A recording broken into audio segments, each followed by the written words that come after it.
ঢাকার আশুলিয়ায় চাঁদা না দেওয়ায় হামলা ও লুটপাটের ঘটনায় ২ সপ্তাহেও গ্রেফতার করা যায়নি প্রধান আসামি জিয়াউর সহ অন্যান্যদের। এতে আতঙ্ক বিরাজ করছে ভুক্তভোগীদের মাঝে। তবে পুলিশ বলছে প্রধান আসামি সহ অন্যদের ধরতে অভিযান চলছে। ঢাকার আশুলিয়া থেকে ওমর ফারুকের পাঠানো তথ্যচিত্রে বিস্তারিত জানাচ্ছেন সাকিব আল হাসান। ঢাকার আশুলিয়ার শ্রীপুরে নিজ জমিতে টিন শেডের এই কলোনিতেই গড়ে তোলেন শামসুল আলম নামে এক ব্যক্তি। সম্প্রতি বাড়ির সীমানা প্রাচীর নির্মাণ করতে গেলে জিয়াউর নামে এক ব্যক্তি ১ লাখ টাকা চাঁদা দাবি করে বলে অভিযোগ ওঠে। চাঁদা দাবি করে, চাঁদা না দেওয়ার কারণে ওরা কলোনিতে ভাঙচুর করে। আমরা কোনো রকম সেখানে আমাদের ভাড়াটিয়াদের সাহায্য নিয়ে কোনো রকম যে রুমের ভিতরে আত্মগোপন করছিলাম।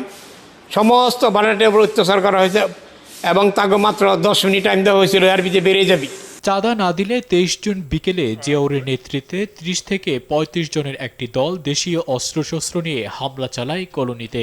গুরুতর আহত করা হয় শামসুলের পরিবারের কয়েকজন সদস্যকে। কলোনির বিভিন্ন বাসা থেকে লুটপাট করা হয় প্রায় ১০ লাখ টাকার মালামাল। এ ঘটনায় মামলা হলে ২ নারীকে গ্রেপ্তার করে পুলিশ, কিন্তু আজও ধরা পড়েনি জিয়াউর সহ অন্য আসামিরা। হাতে কোবাইছে, মাথায় কোবাইছে। যে পুলিশের সাহায্যে আমরা সন্ত্রাস বাহিনীর সুষ্ঠু বিচার চাই। আসামিদের ধরতে অভিযান চালু আছে বলছেন আশুলিয়া থানার ভারপ্রাপ্ত কর্মকর্তা।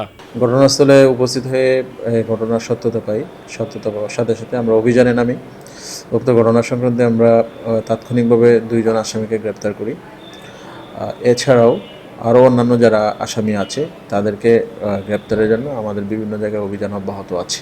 জড়িতদের দ্রুত আইনের আওতায় আনার দাবি ভুক্তভোগী পরিবারের। সাকিব আল হাসান, RTV।